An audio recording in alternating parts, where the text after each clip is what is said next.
On today's episode, we are talking Stephanie Vaquer's move to WWE. Bryan Danielson has won the Owen Cup.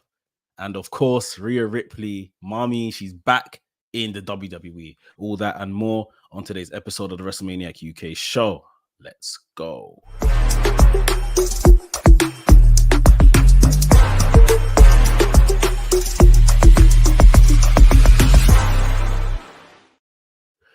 What's up, people? It's your boy Mex, the WrestleManiac, if you will, back again with another podcast. Hope you guys are well. Hope you're enjoying the weekend. I decided to come to you guys live today and a day early because, of course, this is a big weekend for England with the football. They're in the finals of the European Championships going up against Spain. I saw a bit of some banter on Instagram between Nathan Fraser and Axiom. They're a tag team in the NXT. So yeah, it's a big sporting weekend in this country. So I thought let's go live today. Let's get the podcast out today, because I know come tomorrow evening, no one is, giving anything other than the football, the time of day. It's a big weekend, like I say. So yeah. But like I say, I hope everyone is well. Hope everyone is enjoying the weekend. It has been a busy week. It has been a busy week for the WWE. It's been a busy week in wrestling. I think Dynamite, this past Dynamite, was one of my favorite Dynamites this year. It felt really like something was, we had to prove something. I think the Owen Cup, which we're going to get into later on in the show, has, really helped to the stakes of the Owen Cup. It's really helped to kind of shape TV for AEW for the last few weeks. Obviously, we now know who the winners are, who's going to go on to AEW All In Wembley. That's like the Ultimate Cup final, going after the AEW men's and women's titles, which is, I think it's really incredible the way they've done it, honestly. We'll get into it, and we've got loads of TV now to kind of build towards it. Traditionally not been AEW's strength when they kind of say, right, this is the goal here, and then now we need to kind of get to this goal, and we've got about 6 weeks to do it. Not really been their strength, but I think especially with the women's story, we're going to get a lot of good stuff. So yeah, we're going to get into that. Big WWE signing, Stephanie Vaquer. She's come in, and it's not even necessarily big in terms of name power and stuff like that. If you follow her in the indies, then yeah, you'll be familiar with her work. But I think just the way it's literally unfolded since about Wednesday to tonight, where effectively she makes her WWE debut, we're going to get into that as well, because yeah, that has happened super quickly, under the table, tapping up, if we continue with the football analogy. Some would say very crazy. Some people are not happy with how that has transpired. And where we're going to start is earlier this week, Monday Night Raw. And I think it came earlier than expected, but we are here now, and I don't think anyone, is going to complain. Rhea Ripley, mommy, has returned to Raw. And this was something that I think everyone kind of built up, like, when this happens, this is going to be mental. I can't wait. And Rhea Ripley has just been doing some absolutely fantastic work before she got injured. Now, obviously, we know everything has fallen into the hands of the Judgment Day. Liv Morgan is on her mission to kind of disrupt the Judgment Day, take everything away from Rhea Ripley. And it's one of them ones where I think Liv Morgan, she's not finished her work, but she is succeeding in her work. We're going to get into this in just a second. I'm just going to pause. Obviously, like I said, we're live. So big up all the live watchers. Hit the like button, get in the comments. If you're on YouTube, if you're on Twitter, come over to YouTube and chat with us. I'll be taking all the comments and stuff. Big up my guy Del Boy. It says England. Yeah, it's like I said, man, this weekend the football is all people are thinking about. So that's why I'm going on live tonight. Podcast will be out tomorrow, so you can enjoy. If you are someone that's going to listen on the audio podcast, then you can enjoy that before the football. And big up Eric Douglas, who says, "Do you think Mariah will win at All In?" Yes, we'll talk about it. We are gonna get here, but yes, I do think Mariah is going to win at All In. But like I say, back to Monday Night Raw, back to Mummy, Rhea Ripley. She's here, and I think it's very telling already that the only person that knew of her return clearly was Damian Priest. Damian Priest was in the know. Damian Priest was taking the phone calls, all of that kind of stuff. Where are you? Remember that backstage on Monday? And then he had a secret that he was going to tell Finn Balor. And then when Finn Balor asked him about what is the secret and stuff, he kind of, said, don't worry, like, you'll find out later. So I think it's very kind of telling in terms of, how they are kind of treating each other already.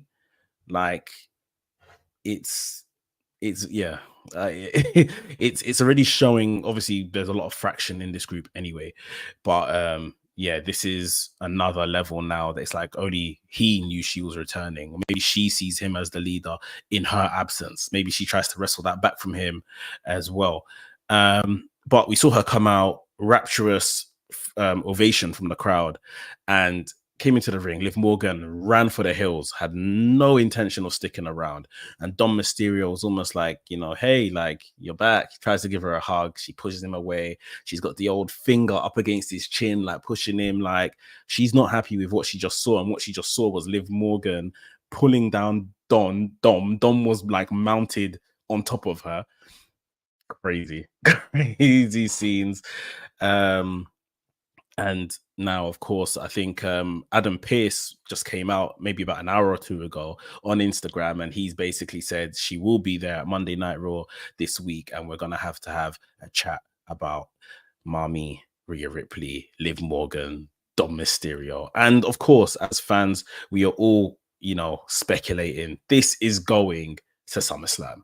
Liv Morgan will defend the World Heavyweight channel. I say World Heavyweight, Women's World title against Rhea Ripley. Some people have been saying it should be a ladder match. Some people have been jokingly saying it should be a Dom on the pole match. Like, ultimately, Liv Morgan she's meeting the woman that she is holding that title from. Rhea Ripley got injured. So this is where we are now with Liv as champion. This match is going to be decided by one person and one person only, and that's Dom Mysterio. I think that's fair to say. I think Dom Mysterio will play the critical part of whether it's costing Rhea, costing Liv, siding with Rhea, siding with Liv. However way we want to look at it, Dom Mysterio is the key person in whoever leaves this place with the championship. And what I guess I've kind of fantasy booked to this point is that Dom Mysterio is going to keep trying to win back Rhea, because let's be completely honest, Dom Mysterio hasn't done anything wrong. He hasn't done anything wrong. Like, and he's been tempted. He's been tempted, and he's nearly fallen for temptation at times, and he's been caught in some awkward positions. But if we are to assume Rhea and Dom are in a relationship, and this is down to cheating or something, Dom hasn't cheated. Dom ain't cheated. The initial kiss, Liv forced that on him. We all saw how, quote unquote, disgusted Dom was when he pulled away from the kiss. Dom hasn't done anything wrong, and I think he's going to try to continually plead his innocence to Rhea Ripley over the next few weeks, and she's not going to want to hear it. And the love is going to keep coming from Liv Morgan in that time. And it's almost like, well, if you don't want me, I'm going to go where I'm loved then. I'm going to go where I'm celebrated.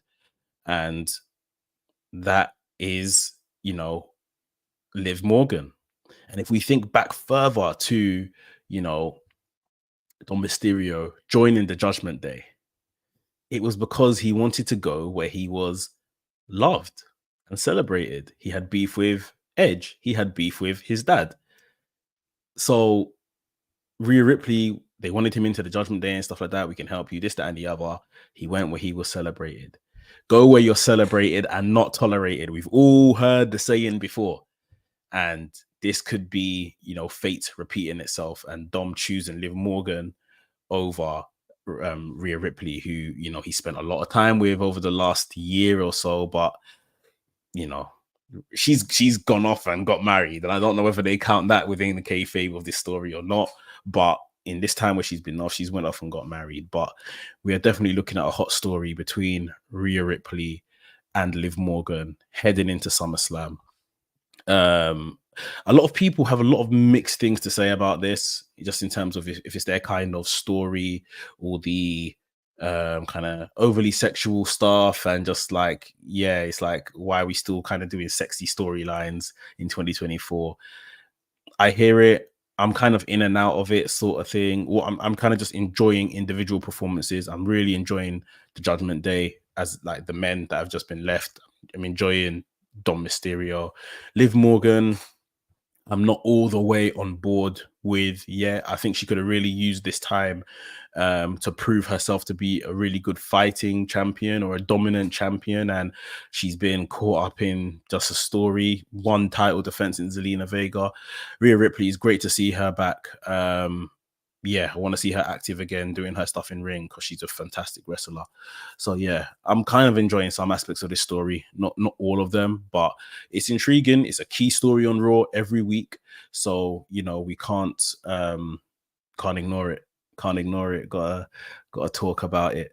Another thing we've got to talk about from Raw this past week is, I thought, a fantastic segment, which, yeah, it opened up the show.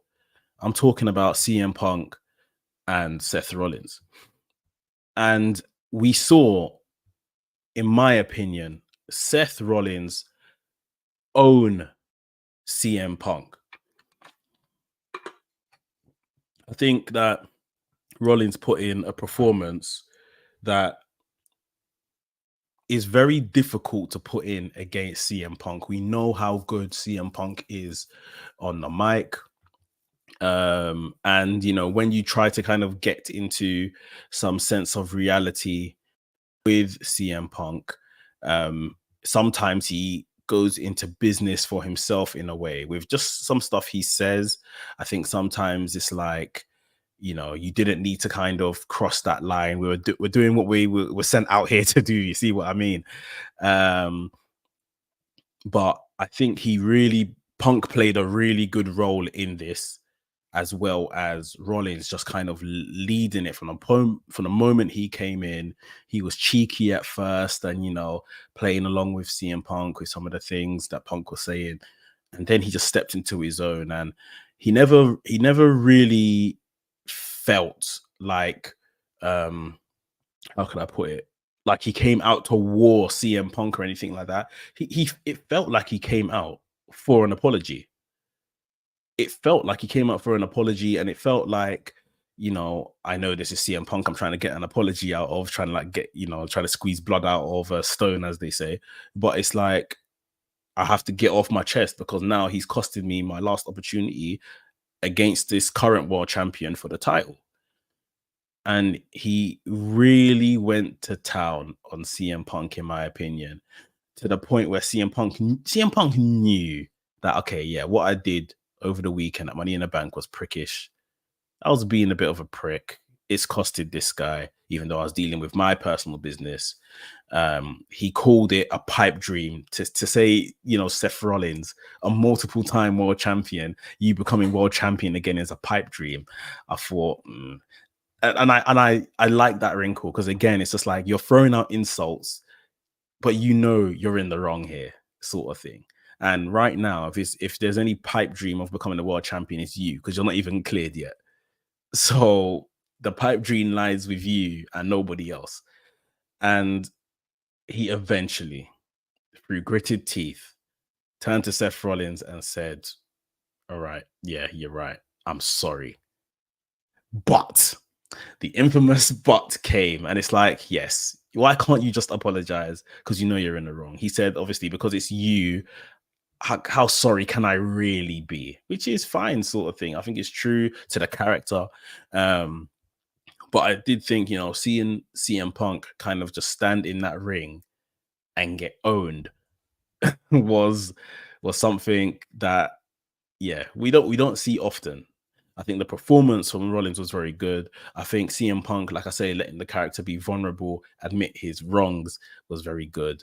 And yeah, we're in a place now where all of a sudden, in the midst of a fantastic Drew McIntyre CM Punk storyline, through Punk's, I guess, aggression and not seeing this other factor within, what he was doing, attacking Drew McIntyre at Money in the Bank, he has reinserted Seth Rollins into his life, into his story. And listen, from all accounts, especially that WrestleMania video that we got middle of last week or so, Seth Rollins versus Punk was meant to be the WrestleMania match this year, probably meant to main event night one of WrestleMania. They pivoted, as The Rock told us. Thank God for The Rock and all of those ideas he has, right? I've been seeing you lot have some some real good banter on Twitter this past week with that Rock meme. My question is, Rollins, like I said, is reinstated back into Punk's life.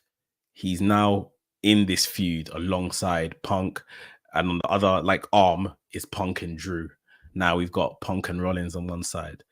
What's the direction for SummerSlam? And for those that are watching live, put some ideas in the comments.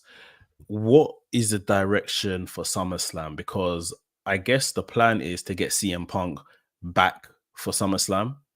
And of course, the Drew story is literally right there. They're probably going to address that this next week with, Drew returning, Adam Pearce seeing if cooler heads can prevail and if he can sort out a match between Drew McIntyre and CM Punk. But now you've got Seth Rollins. Seth Rollins left with the ominous words about actions have consequences. So the question here is, do you go Drew versus Punk at SummerSlam? Do you go Punk versus Rollins at SummerSlam? Do you have a triple threat with all of the men? My head personally tells me we're getting a triple threat. Maybe more so to help protect the likes of a CM Punk that is just coming back from injury, is a bit fragile, hasn't had the best injury record over the last few years. I think you maybe have a triple threat match to kind of make sure that he doesn't have so much onus on him. The demand on him isn't too much. Not what I want. Triple threat is not what I want. I would rather have Drew versus CM Punk. But yeah, I think we could possibly get a triple threat. Eric Douglas has said here in the chat, triple threat for the number one contender match for all three.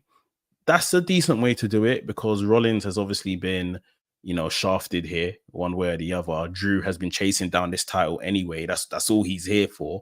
And, for him, Punk keeps getting in his way. And I'm sure Punk would love to, stop Drew going after the title by becoming number one contender himself. So 100% triple threat and use it to be the number one contender for whether it's Damian Priest that comes out as the champion, because he's already said he doesn't mind giving Rollins another match, or Gunther, because Gunther will need a brand new number one contender anyway. So yeah, I'm not against it if maybe that's what they do. But I guess the blockbuster story right now that you want to tell is CM Punk versus Drew McIntyre. They could do a triple threat here, and then, in a couple months down in October, where they now got Bad Blood pay-per-view, they do Drew McIntyre versus CM Punk in a no disqualification match, basically Bad Blood. That could main event it because the story's been epic. The story has just been so good. It's just a good old professional wrestling type feud where it's just I hate this guy, and yeah, I'm just not gonna let him rest, basically. So a lot of good stuff is happening on Monday Night Raw. Um, let's hop over to SmackDown. SmackDown that at the time of recording I watched this morning. Um, some decent stuff on it, man. Some decent stuff. Obviously, coming out of Money in the Bank, we have a Miss Money in the Bank that now lives on SmackDown. That is Tiffany Stratton. And Tiffany is walking around with the Money in the Bank. Bayley is the champion. Nia Jax is the number one contender for SummerSlam. And Tiffany and Nia Jax are besties. Or as Nia put it, Tiffany is her favorite little Barbie doll. I didn't know if that was meant to be a compliment or whatever, but she called her a favorite little Barbie doll, and Tiffany didn't seem to have a problem with it. Now, I really enjoyed the dynamic of these three together on SmackDown this past week. As the promo was going on, as the segment was going on, I felt like Bayley's title run has now started.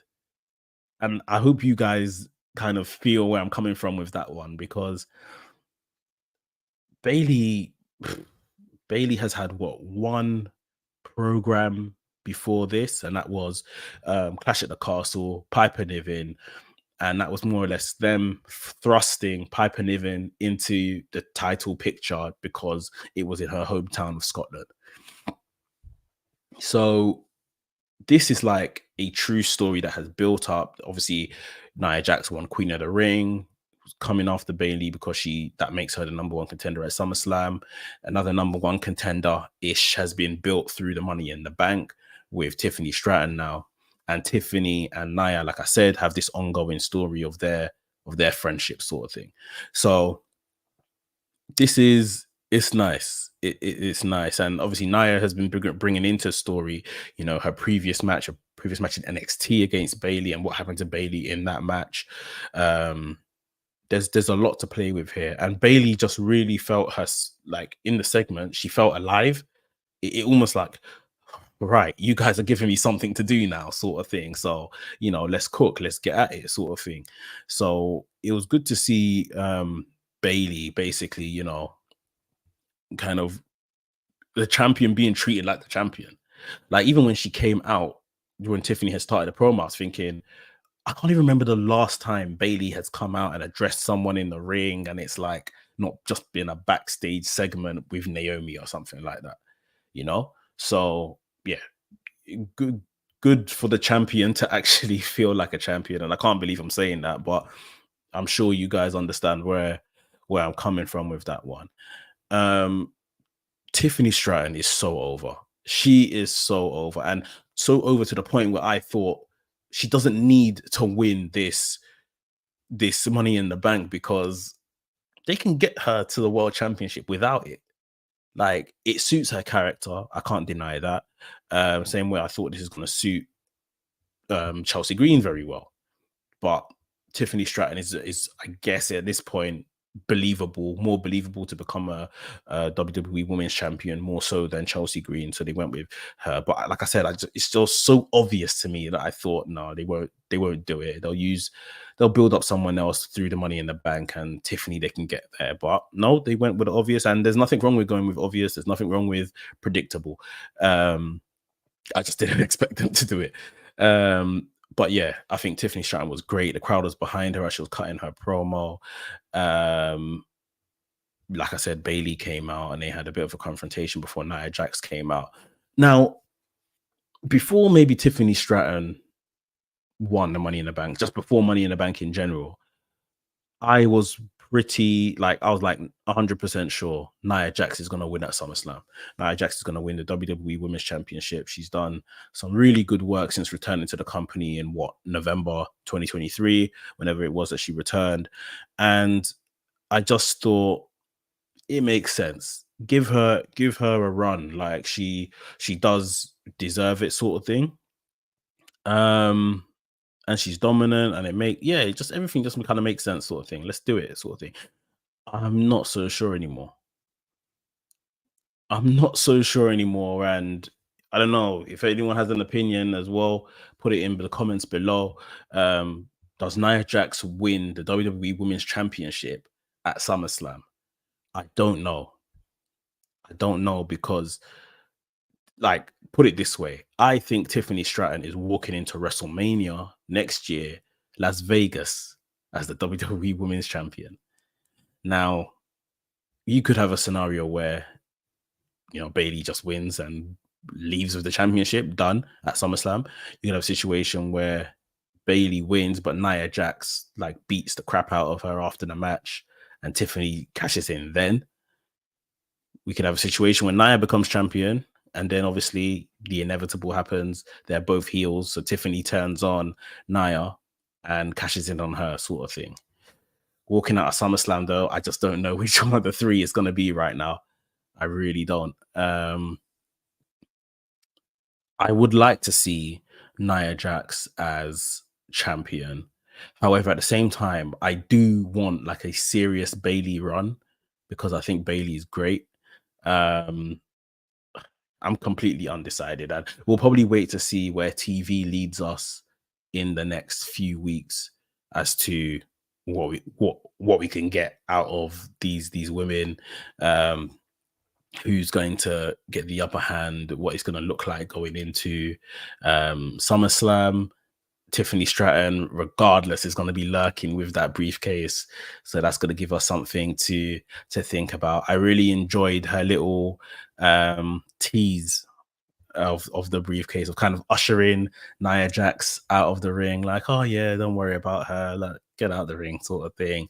And then Tiffany kind of turning back and getting the ref's attention while Bayley was knocked out on the floor and kind of saying, you know, I think I'm going to cash this in. I think I'm going to cash this in. And then Nia Jax just pops out of nowhere, sort of thing. Really good stuff. Really, really good stuff. I thought that even Naomi becoming Miss Money in the Bank could have been an option because of the friendship kind of angle they've been telling us between Naomi and Bayley. However, rightly so, this is probably more entertaining just because they're both heels. You might get something better out of Nia Jax and Tiffany Stratton and Bayley more so than Bayley and Naomi. Would it be like a turn, or would it just be like, I'm going to cash in on this day? It would have been very kind of interesting to see how they done that. But Tiffany and Nia Jax, I would say so far from what we've just seen alone on this past week's Friday Night SmackDown, it proves to be the better option of how to kind of go with this story. So I'm not mad at it. I'm not mad at it. But from one title to another, we're talking the bloodline. We're talking about Cody Rhodes. I mean, I had questioned why the 6-man tag was the main event of Money in the Bank, but when you see the finish of Solo Sikoa pinning Cody Rhodes, that's it. That's why it's the main event, because it's like, okay, wow, this guy, this mob boss, this stand-in tribal chief, this so-called head of the table, he has pinned the WWE World Champion. So, yeah. That's the main event. That's the main event angle in that sense. And he came out and he's basically, you know, declared himself who's next for Cody Rhodes. I don't think WWE have made a graphic, or they haven't kind of necessarily said, you know, what's going on in terms of that match at SummerSlam. But I think it's fair to say this is Solo Sikoa versus Cody Rhodes at SummerSlam. And the angle that they done in the main event, firstly, yeah, Jacob Fatu. We're going to end up speaking about Jacob Fatu every week because this exhibition he made for himself after the tag team title match, DIY retained their tag team titles against Austin Theory and Grayson Waller. And then we just see Jacob Fatu come out and wreck shop. 4 men, they couldn't stop Jacob Fatu. Jacob Fatu basically just turned the ringside area and the ring into his own personal museum. And like I said, he put on an exhibition of just destroying guys. I saw Johnny Gargano fly out the air, land on his back, and he hit him with that Samoan drop. Like it's like a reverse, like a pop. I don't want to say pop up because it's not, you know, front facing, but like I don't know. It's just like he's been doing that Samoan drop from long time. So much spring in it. Like it's so much like it's like a designer Samoan drop. I don't even know what to call it, but like, yeah, incredible stuff. And you know, from the hopping onto the middle ropes to the top rope, then going onto the side, and then doing the moon sport, like the springboard moonsault. Like he's insane. He's absolutely insane. And it's funny, he's so good, he doesn't let the crowd enjoy anything he does for too long and like dwell on it and take his ovation. He's on to the next element of destruction. Jacob Fatu is great. He is so good. And he stood in that ring and he waited for his tribal chief to come, Solo Sikoa, who was flanked by the infamous Tangaloa and his MFT Tabatonga. They come down to the ring. Everyone acknowledges him. And he talked about, you know, what happens to those that don't acknowledge him in Paul Heyman.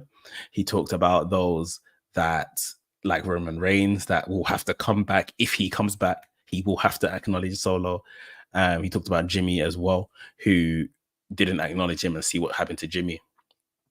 And Jimmy is, I think I saw something today that said that Jimmy is cleared, so he could be returning and back in the fray anytime soon, to be honest, which is nice for the story coming together. And you know, everyone kind of has Survivor Series War Games this year earmarked for this whole big bloodline soiree that they're going to have in 2 cages. I don't think it's happening personally. I don't think it's happening this year. I just don't think we have enough time with the way Triple H is telling his stories. I don't think we have time to get to the point where Roman Reigns has to reconcile with all of these people and then get them into a cage and fight on his behalf. I don't think it's happening this year. But we'll see. We'll see. But anyway, this segment, we saw Cody Rhodes come out. Cody Rhodes was very brave, entered the Lion's Den. He had these 4 Samoan Tongan brothers surrounding him, and he just had no chance. Of course, he got battered and bruised. He put up a good first 4-5 punches, and that was it. That's all he got in. And Randy Orton, who had earlier on in the show came and sat on the other side of the WWE Championship, and then Cody, when they were all in the locker room, and said that, you know, Kevin Owens isn't here tonight, but I've got your back. I've always got your back. Almost kind of like alluding to their legacy days as well, which was nice. And it's still kind of teasing the fact that, you know, everyone's spoken about, we're going to get Cody Rhodes versus Randy Orton for this title. So, yeah, I thought that was a nice little touch there with them kind of doing that little tease of the legacy days and of the WWE title. And Randy saying that I've got your back no matter what, I'll come out and, yeah, defend you. And defend, he tried to do. He came out, and of course, it's just the 2 of them against these ferocious brothers, and he got battered. They had Cody Rhodes like tied up in the ropes and that, and absolutely mauled Randy Orton in front of him with super kicks and all sorts, with a triple powerbomb through the announcers table, and left Cody Rhodes to watch it all. And it's like, the man that came to back your beef, you're all right. Ultimately, you could hear Cody saying, take me instead. But it was Randy Orton they were battering. And you can see they're setting up a story here with, obviously, still Cody and Solo probably is one direction. But another direction is almost like, well, Randy is taking all these beatings for Cody. Cody, you owe me here. Whether it's a title match or something, like, you gotta give me something, bro. you owe me. I'm getting battered for you at this point. So, or maybe that is a thing that causes Randy Orton to flip, to switch, and we see him go back to the nasty Randy Orton. Like, look what I was doing for you. I was a foot soldier for you, and you're the guy. You go around, you do this. Cody Rhodes has like a show on WWE's YouTube channel called "What Do You Want to Talk About?" I saw that today. Yeah, like, you're the guy, and no, I want to be the guy.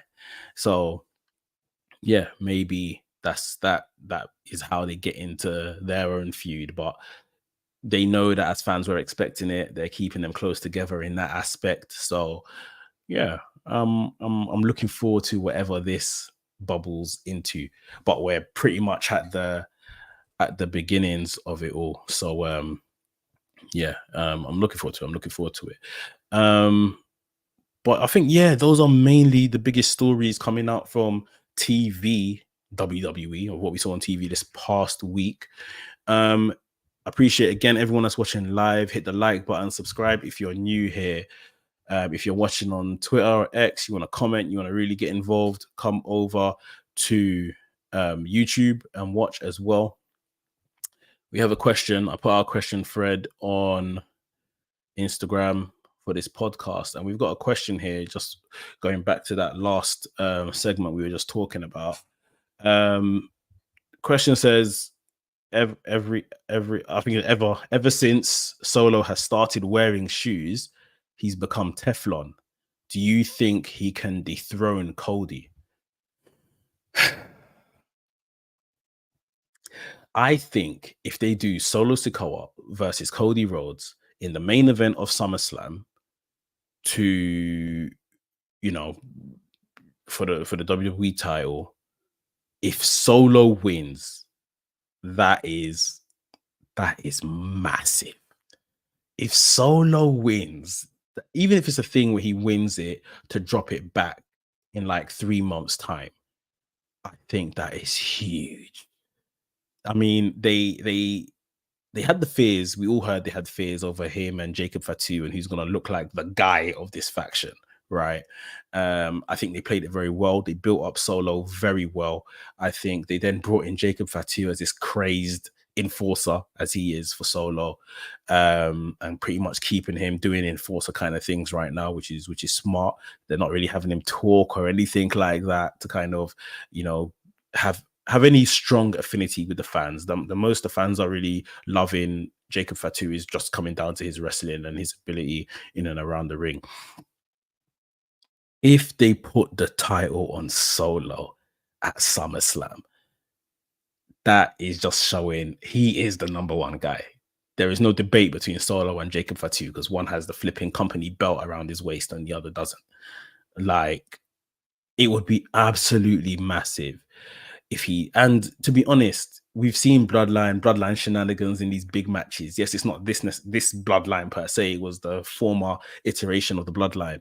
But if they did it, bro, like, that is saying something.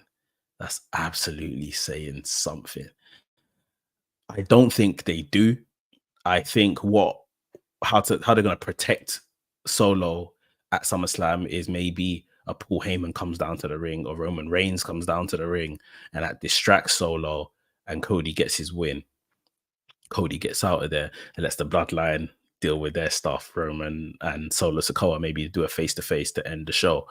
So I don't think he does, but if they done it, it would be massive. If Solo Sikoa dethroned Cody Rhodes at SummerSlam, oh my God, that would be crazy.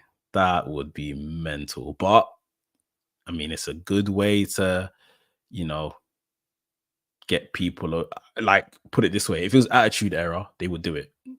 I think they would do it if it was like Attitude Era or something. How Triple H is telling his stories now, I'm not so sure. We're still, the sample size is still small. We're still learning in it. But yeah, that would be something.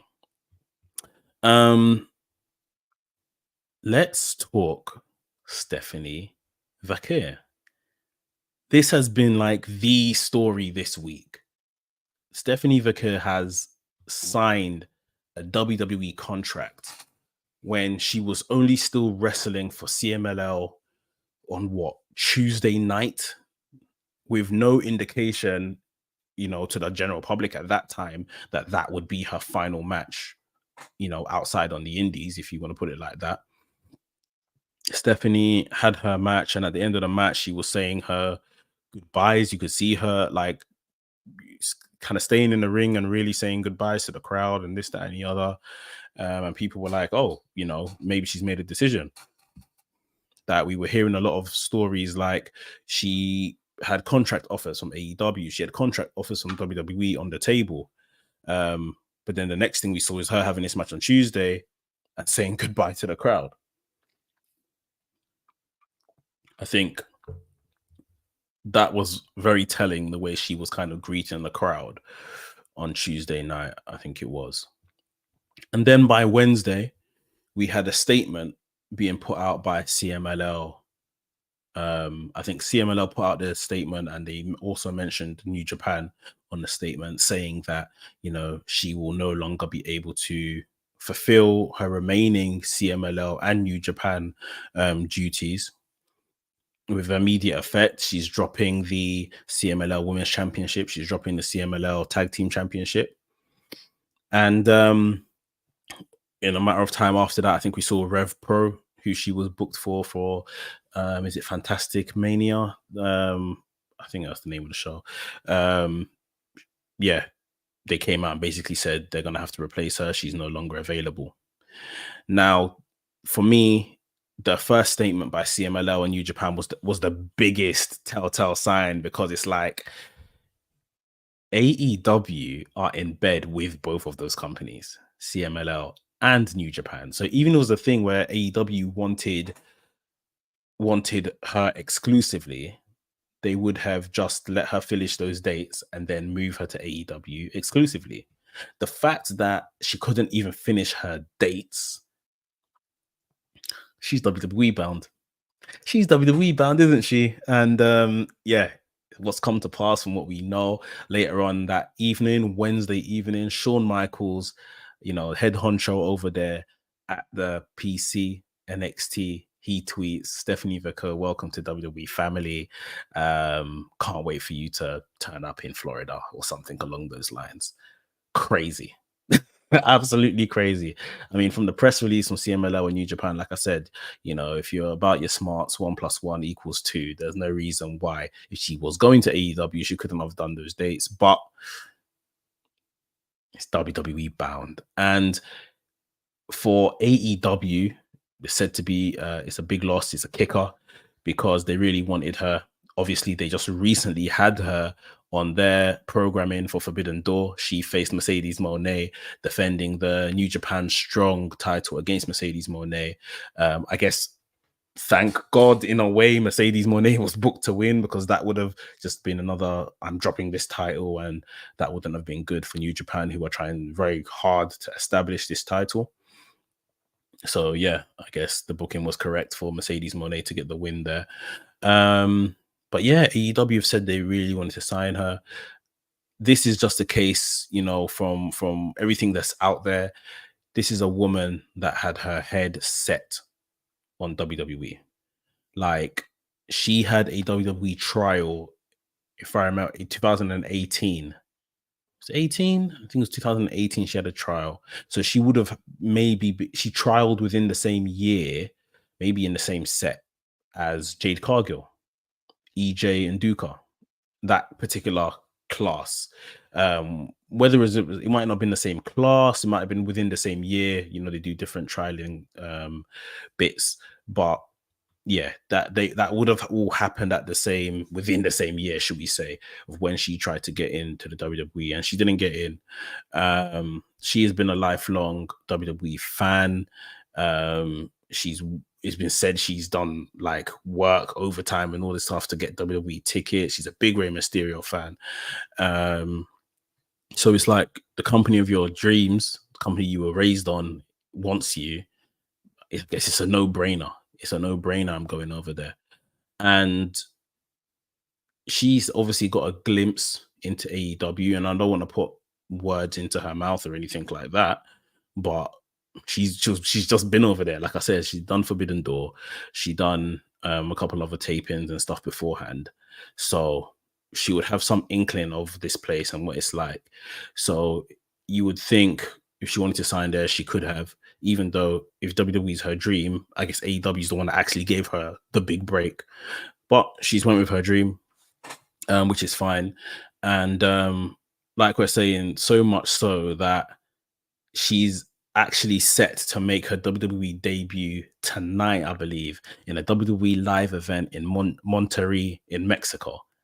So it's almost like they're telling her, don't even report to the PC, just stay where you are. We're putting on a show down there over this weekend, and you're going to be on it. I believe Angel Garza and Roberto Carrillo are also on the show. Um, Crazy last 3 days for her. Must be absolutely mental. But it's the stuff that, dreams are made of. This is why you go into the business. She's fulfilling her dreams. She's working for the company of her dreams. I hope it's everything that she wants and she doesn't have a poor experience with WWE. Yeah, I'm really stoked to see her. I think she put on a fantastic performance at Forbidden Door with Mercedes Moné. That will be a whole nother conversation. Does Mercedes Moné make stars? Well, she's got the attention on Stephanie Vaquer after one match from the WWE, so that's always a good start. If you want to claim you're one of the greatest and stuff like that. As for the conversation on Stephanie Vaquer burning bridges, where people have said, like, she shouldn't have just left in the fashion she did. She should have asked WWE, could she fulfill those last few dates, just went around the place, dropping the titles. I think you don't burn bridges. You never say never in this business, as they say. So you might always end up back somewhere. She's got the talent that people would take her in 100%. But I guess there's a way you leave companies. There's a way you do business, and it's very fair to argue now that she hasn't done business maybe in the best way. But I think what's important is that she has to kind of do what's best for her, do what's right for her. The company of her dreams, like I said, has become available and they want her. And she's going to join this class of fantastic women's wrestlers, whether it's on the main roster or in NXT. I think she's just going to fit in like a glove and just be an absolute standout at a time when women's wrestling is across the board just doing so well. Happy to see it in the place it is.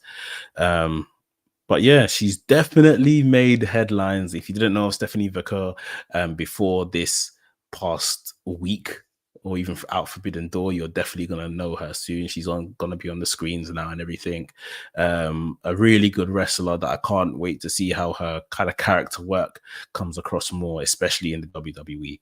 So yeah, I think that's one to keep our eyes on. Eric Douglas asks here in the chat, WWE are considering mid-card title for the women. Thoughts? This is a difficult one because I think in some aspects, I think yes, it's needed, but in others, if we kind of look at now the women's tag team titles as the mid card belt, it's not really impressive, is it?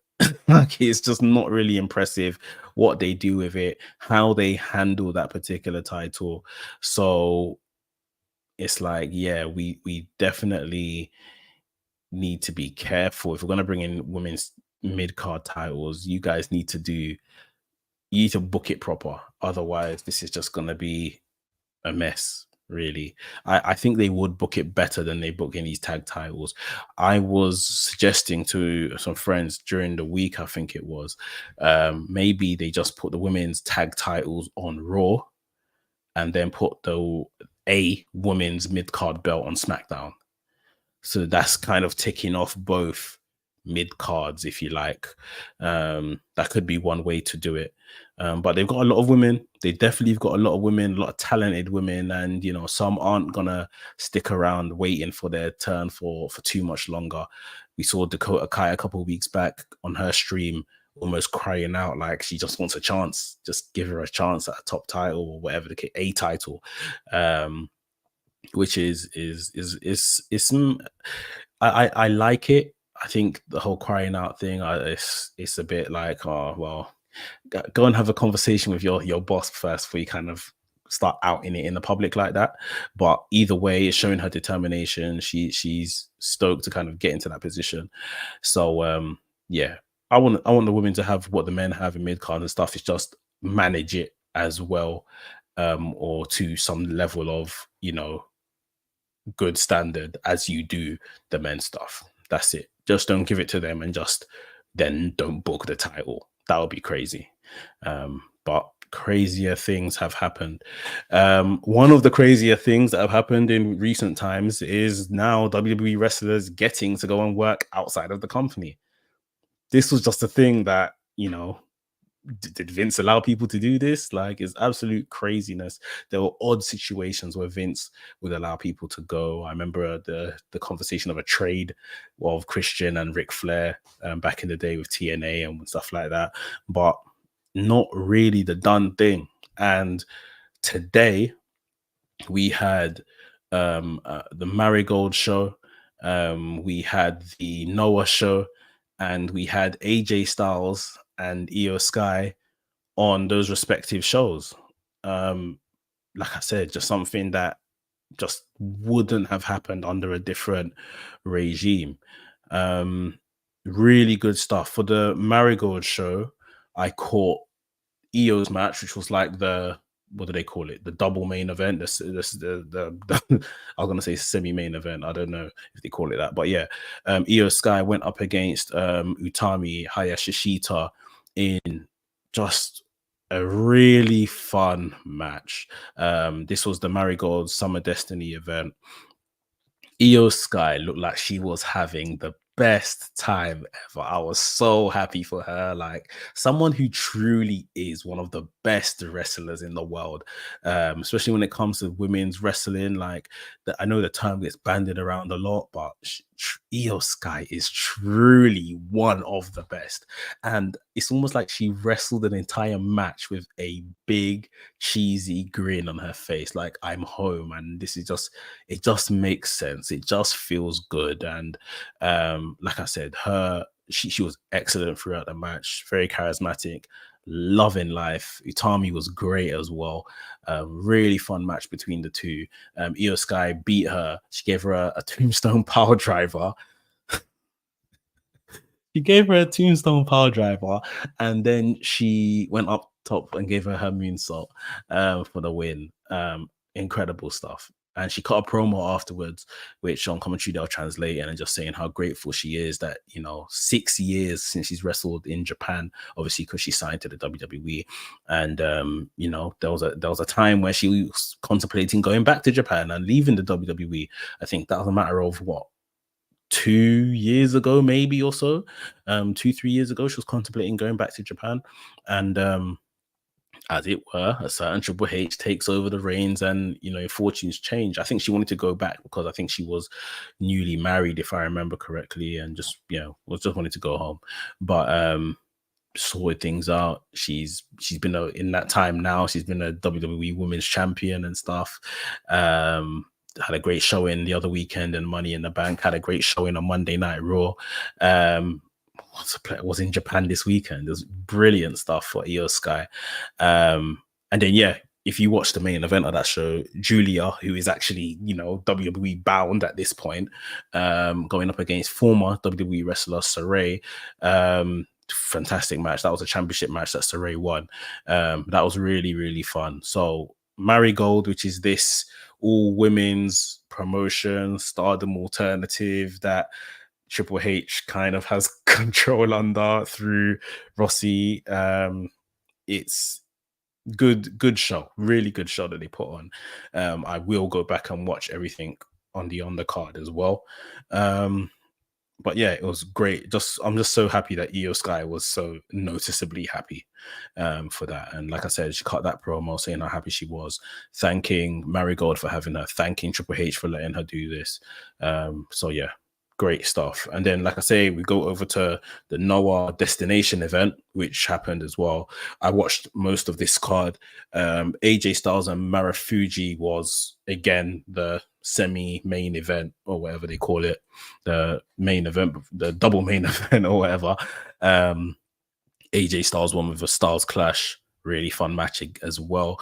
Marufuji, I have seen in places through to like recommendations and been given his matches and stuff to watch. I knew a lot more, funny enough, about Utami Hayashishita than I did about Marufuji, just because I've just been into Joshi wrestling for quite a while now.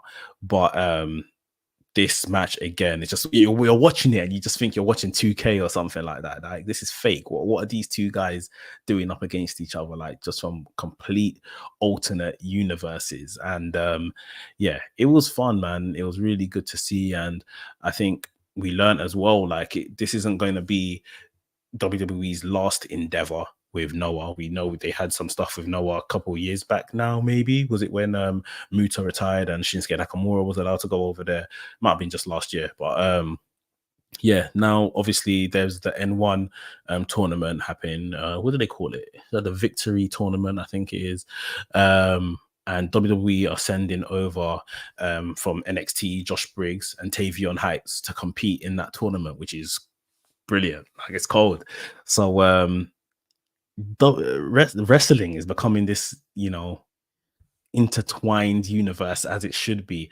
I guess the last one that everyone wants to happen, to some degree anyway, is the likes of AEW and the WWE to come together. But it's like AEW and WWE, as the two powerhouses, are picking off who they each want to work with. So yeah, great time to be a wrestling fan. Really, really good time. And we're being repaid with a lot of good stuff.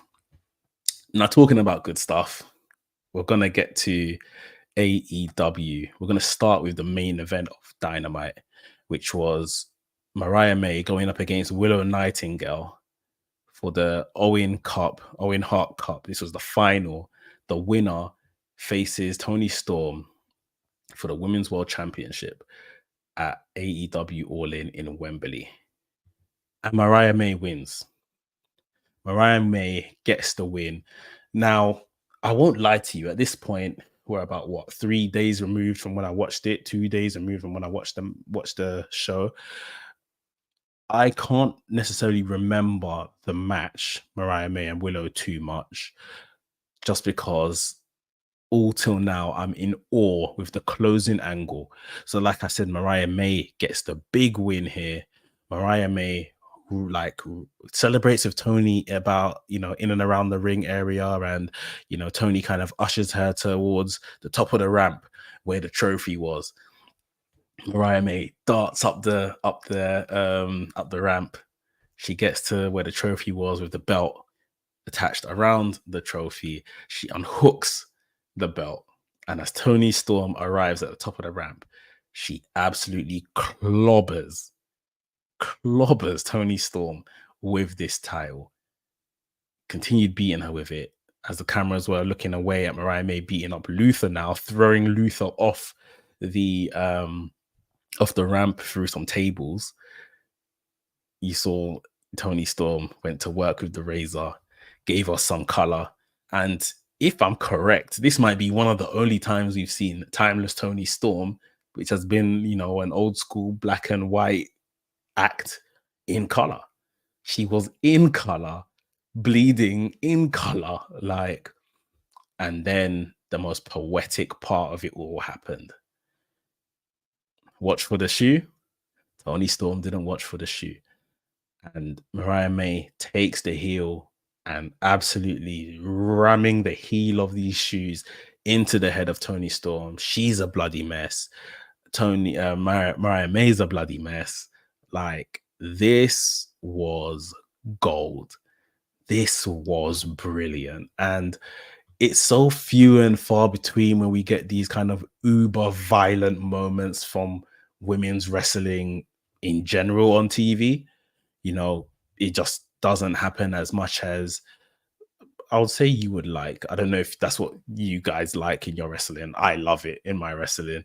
It just felt like such a defining moment in a fantastic story that they've been telling. I've said this absolute weeks ago, that this is the best story on AEW TV, bar none. Like, this story is just, it's been so well told. I think especially from the point where Mina oh my god, I'm gonna bite my tongue at this rate. Shirakawa entered the fray. When Mina entered the fray, this story went up a notch because it's almost like there were stakes when they were both trying to win Mariah May. Um, and yeah, best story AEW have right now, best story they have ever done in the women's division. I'm not even sure we can really argue that. Just as a story, this has been brilliant. This has truly been great. And now we have what we all probably saw we were heading towards quite a while ago. Toni Storm has to defend that women's world title against Mariah May in Wembley. Wembley's the hometown for Mariah May. She's the hometown girl, and even Toni Storm, she has a lot of ties to England. We know this as well. It's fantastic. It's really good. I think Mariah May's ascent in AEW, I didn't expect it. I didn't expect it so soon from when she came in. When did she join the company? Back end of 2023, right? So it has been a very fast ascent for her, but they've told this story so well. They've told this story so well. They deserve everything they're getting from it. I didn't expect the turn so soon, like literally day of becoming number one contender. I'm turning on you, sort of thing. Maybe they're going to use the next 6 weeks or 5 weeks to really make Mariah May the heel, make Toni Storm a babyface, draw sympathy from the crowd. How London will take that, obviously, when we know Mariah May is the hometown girl. I don't know what that's going to look like in Wembley, but on TV for now, they can really do a job over these next 5 to 6 weeks. And again, because we've got quite a bit to go until All In, I thought they won't do the turn right now. They might leave it for 2-3 weeks time when we're getting closer to the date, but they've done it early doors. The angle of the turn was fantastic, so it's just a case now of, you know, delivering some really good 5 weeks of TV or so. Let's understand the motivations of Mariah May, why she decided to turn heel immediately. Was this a game from the beginning? Was she just pretending to be Tony's biggest fan just so that Toni would kind of, you know, take her eye off the prize sort of thing a bit, drop the ball? We have to find that out. We've got to find it out over the next 5 weeks. So I'm looking forward to what we're going to get, because like I said, this is the best story they have going for them, best story in the division. And I can't lie, the entire division is really stepping up. Even with the Mercedes and Brit stuff, I'm really loving the Statlander, Willow Nightingale stuff is still bubbling along. Obviously, we know when Mercedes Moné came in, she brought in the ex-WWE writer Jennifer Pepperman. It said that she has like a top kind of creative role in AEW right now. Said that she's booking the women's division, but apparently she's doing more than that. She's I believe I saw that she's behind some of Mark Briscoe's promos and, you know, the stuff he's been doing with the conglomeration. Is that what they call themselves? So there's, you know, I don't really enjoy the conglomeration stuff. I just think it's whatever in it. But I know a lot of people get a pop out of that, and a lot of people like Mark Briscoe, which is cool. So yeah, maybe between Mercedes Moné bringing in this Jennifer Pepperman kind of turning things around for the women's division, especially. I'm impressed. I'm definitely impressed with what I'm seeing with that division. Definitely impressed with this Toni Mariah May story, and can't wait to see what that's gonna look like over the next few weeks. But that's only the women's side of the Owen Hart Cup. We had the men's side, and we had a fantastic match between Bryan Danielson and Hangman Adam Page, with Jeff Jarrett as like a enforcer. He was this special enforcer. That it's funny because obviously he was in the tournament at one point before Hangman took him out, and they're really building up some tension between Hangman and Jeff Jarrett. This match, like I was saying, was incredible.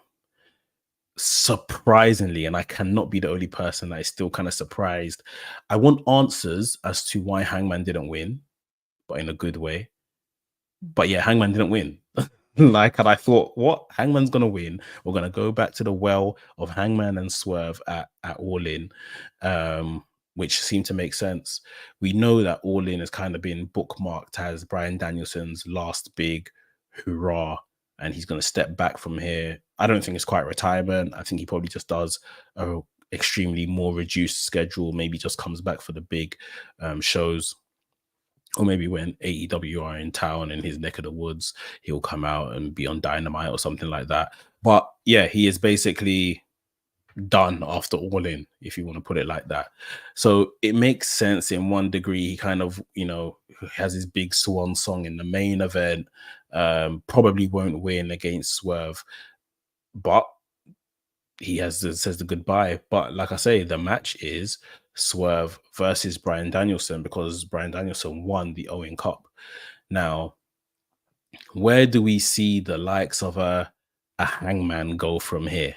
It looks like he's declared himself for the Blood and Guts match, and maybe we'll see Swerve kind of go into Team AEW for that. I mean, Blood and Guts, like I said, for what I like in my wrestling, I think that would be a match that I'm invested in when the match happens. But this build for it, I can't lie, I'm not invested in it at all.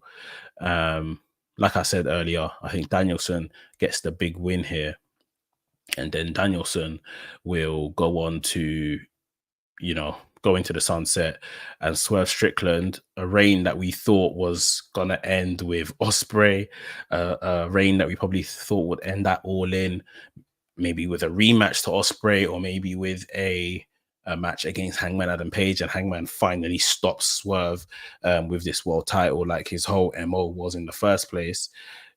It looks like Swerve is about to keep going with this title reign, which is great for him. I think it's absolutely great for him. I think every time he gets in the ring, he really proves himself.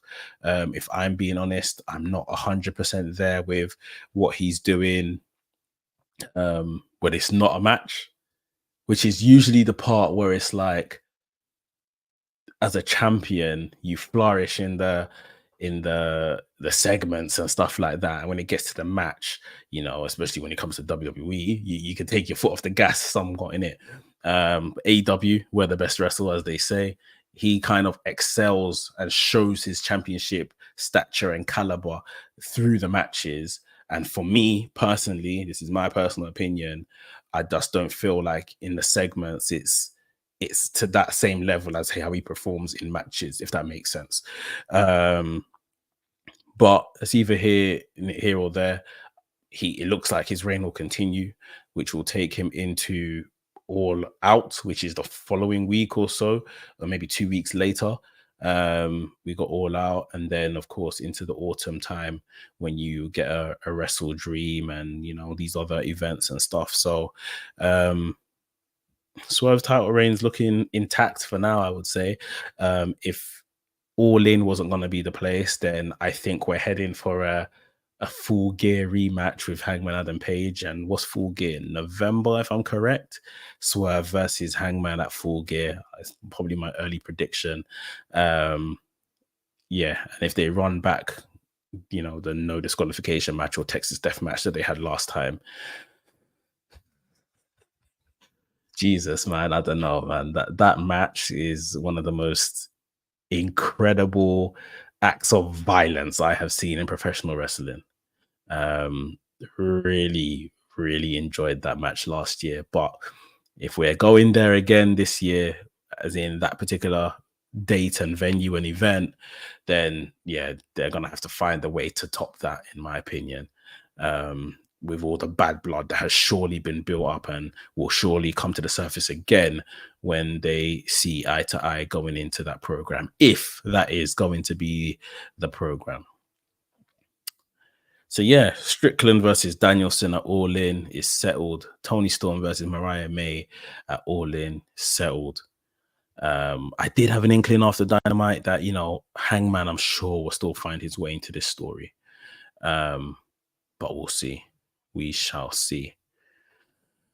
But yeah, guys, another really busy week in the world of professional wrestling. It's been good. It's been really, really good. And there's no pay-per-views now for a while. We've had Money in the Bank, we've had Forbidden Door.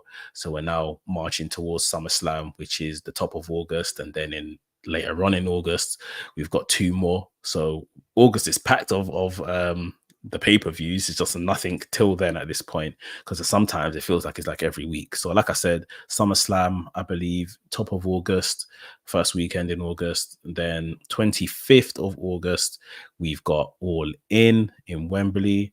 Gonna be great. And then a week later on the Saturday, though, I think it's the 30th, we have the Bash in Berlin, which I'm just kind of sorting myself out for now. I plan to be at Bash in Berlin. I plan to be in All In, but I'm just being a bit lazy. I think I'm taking for granted that it's on our doorstep here in London. So I'm just being a bit lazy organizing myself for that one. But Bash in Berlin, I've literally just started organizing myself for that this past week. So yeah, that's gonna be good.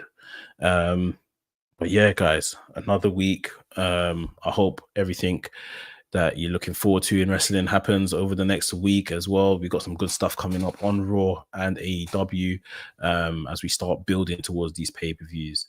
So yeah, look out, on my Instagram on WrestleManiac.uk for the question thread for this show, so you can drop your questions in and hot takes and stuff like that, and we'll do some more live shows around that. Like I said at the top of the show, I'll be back on Sundays. I usually record this on the Sunday, but tomorrow is the European Championship final, England versus Spain, and I just said, yeah, everyone's going to be watching that match. There's no point in going live then. I'm going to be watching that match. So yeah, I thought we'll get it out the way today. So big up. I appreciate everyone that's joined. Please hit the like button if you enjoyed the video. Subscribe if you are new to the channel. And yeah, we'll catch you in the next one. WrestleManiac UK signing out. And I'll see you soon.